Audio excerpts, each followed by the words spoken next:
भतीजा भतीजी से चाचा का प्यार, भाभी से कहासुनी और कत्ल का खूनी सिलसिला, तबाह हो गया पूरा परिवार। नफरत, गुस्से और तीन मौत की ये एक ऐसी दर्दनाक कहानी है जिस पर यकीन करना भी मुश्किल है। वो इसलिए क्योंकि इस कहानी में नफरत और गुस्से की स्याह परछाई से ज्यादा मोहब्बत और कुर्बत की खूबसूरती दिखती है। सोशल मीडिया के इस जमाने में हम आपको एक ऐसी खूनी रील की कहानी बताने जा रहे हैं जो बिल्कुल हटकर है। जुर्म की इस वारदात से पहले कातिल ने सोशल मीडिया पर एक रील डालकर बाकायदा अपने इरादों का ऐलान किया, लेकिन इससे पहले कि लोग उस रील के पीछे की कहानी को समझ पाते, 2 बच्चों समेत 3 लोगों की जान जा चुकी थी और एक जिंदगी और मौत के बीच जूझ रहा था। तीन मौत की दर्दनाक कहानी। नफरत, गुस्से और तीन मौत की ये एक ऐसी दर्दनाक कहानी है जिस पर यकीन करना भी मुश्किल है। वो इसलिए क्योंकि इस कहानी में नफरत और गुस्से की स्याह परछाई से ज्यादा मोहब्बत और कुर्बत की खूबसूरती दिखती है। चाचा का भतीजी भतीजे से प्यार। एक रील जिसमें चाचा और भतीजी के प्यार की दिल को छूने वाली तस्वीरें हैं, और दूसरी रील में भी ऐसा ही कुछ नजर आता है। इन दोनों ही रील्स में एक किरदार कॉमन है, लंबी मूंछों वाला एक शख्स, जबकि जो किरदार अलग अलग है उनमें दोनों ही रिश्ते में उस शख्स के बेहद करीबी है। एक है उसकी 12 साल की भतीजी दिव्यांशी और दूसरा महज 9 महीने का उसका नन्हा सा भतीजा सूर्य प्रकाश। रघुवीर सिंह ने डाली थी आखिरी रील। फौरी तौर पर उसकी रील्स को देखकर ज्यादा हैरानी नहीं होती, क्योंकि सोशल मीडिया पर इस तरह की डायलॉग बाजी का आजकल जबरदस्त चलन है। फिल्मों की देखा देखी हर कोई डायलॉग और डांस स्टेप्स के साथ अपने मूवमेंट रिकॉर्ड करता है और उन्हें सोशल मीडिया पर यूं ही अपलोड कर देता है।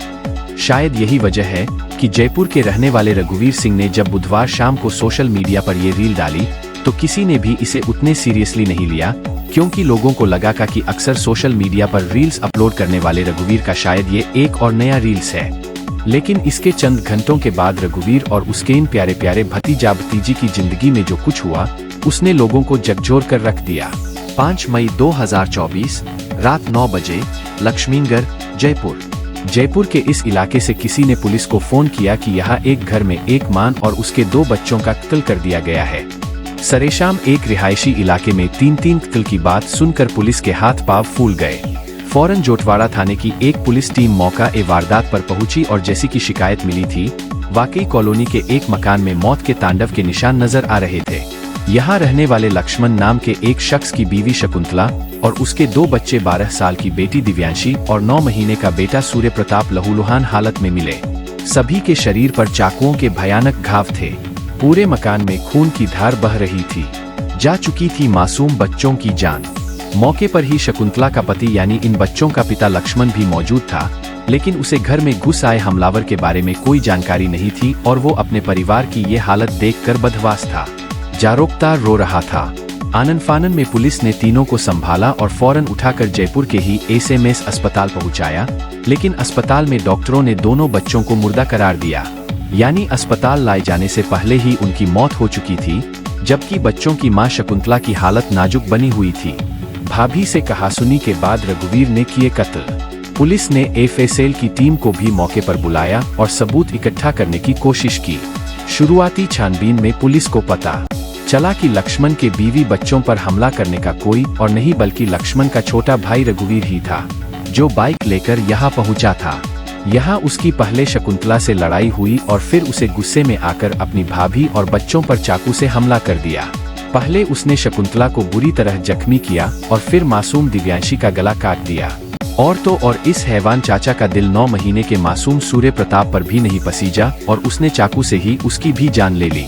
कत्ल के बाद उसने तीनों को एक कमरे से दूसरे कमरे में घसीटा और शायद सबूत मिटाने की कोशिश की। बाइक से फरार हो गया था रघुवीर। उधर पुलिस के आने से पहले लोगों ने रघुवीर को शकुंतला के घर में देखा था, लेकिन इस हमले के बारे में पूछने पर उसने कोई भी साफ जवाब नहीं दिया। मगर जब तक लोग पुलिस को फोन कर इस वारदात की जानकारी देते और पुलिस मौके पर पहुंची, रघुवीर बाइक लेकर मौके से फरार हो गया। अब 2 बच्चों के इस भयानक कत्ल और शकुंतला पर हुए कातिलाना हमले को लेकर पुलिस का शक तो रघुवीर पर था ही, लेकिन इससे पहले कि पुलिस उसे पकड़ पाती, इस मामले में एक और बड़ा ट्विस्ट आ गया। ट्रेन के आगे कूदकर दी जान। रघुवीर ने कत्ल की इस वारदात के कुछ ही देर बाद जयपुर के कनकपुरा रेलवे फाटक के पास ट्रेन के आगे कूदकर अपनी जान दे दी। खबर मिलने पर पुलिस ने रेलवे ट्रैक के पास से उसकी लाश बरामद की। लेकिन अब सबसे बड़ा सवाल यही था कि आखिर एक ऐसा शख्स जो अपने भतीजे से बेहद प्यार करता था, आखिर उसी ने अपने हाथों से उन मासूमों का कत्ल क्यों कर डाला? इसके पीछे की वजह क्या रही? खाली जमीन को लेकर था विवाद, तो पुलिस की तफ्तीश में वो कहानी भी सामने आई। दरअसल रघुवीर अपने भाई के घर के पास वाली एक खाली जमीन को हथियाना चाहता था। वो अक्सर लक्ष्मण से ये जमीन उसके नाम पर करने की मांग करता था और इसे लेकर दोनों भाइयों में झगड़े होते थे। बुधवार रात को जब रघुवीर अपने भाई लक्ष्मण के घर पहुंचा, तो लक्ष्मण तो घर पर नहीं था, लेकिन उसकी जमीन को लेकर अपनी भाभी शकुंतला से कहासुनी शुरू हो गई, जिसके बाद उसने पहले शकुंतला पर चाकू से हमला किया और इसके बाद एक एक कर दोनों बच्चों की भी जान ले ली। लास्ट रील में दिया था खूनी हिंट। हालांकि सोशल मीडिया पर उसकी ओर से अपलोड की गई इस लास्ट रील को देखकर ये साफ है कि वो बुधवार की शाम मरने मारने का इरादा करके ही लक्ष्मीनगर में अपने भाई के घर पहुंचा था। पुलिस की माने तो रघुवीर ने सोशल मीडिया पर जो लास्ट रील अपलोड किया था, उसमें पहले उसने शाहरुख खान के कुछ क्लिप्स लगाए और फिर उसी की नकल करते हुए उसने कहा कि ये रात इस दुनिया में उसकी आखिरी रात है, इसके बाद वो हमेशा हमेशा के लिए सबसे विदा लेकर दूर चला जाएगा। लेकिन जैसा कि हमने पहले बताया, तब उसके इस रील को देखकर किसी ने भी ये नहीं सोचा था कि उसके दिमाग में क्या चल रहा है और ऐसी किसी भयानक वारदात को अंजाम दे सकता है। शकुंतला के बयान पर दर्ज हुआ मामला, लेकिन इस रील के बाद जब उसने अपने ही घर लाशें बिछाने की शुरुआत कर दी और वो भी अपने ही छोटे छोटे और प्यारे प्यारे भतीजी को अपनी नफरत का शिकार बनाया, उससे लोगों को ये बात समझ में आ गई कि आखिर रघुवीर के दिमाग में क्या चल रहा था। फिलहाल पुलिस ने शकुंतला के बयान पर रघुवीर के खिलाफ केस तो दर्ज कर लिया है, लेकिन 2 बच्चों के कत्ल का मुलजिम रघुवीर अब खुद ही इस दुनिया से दूर जा चुका है।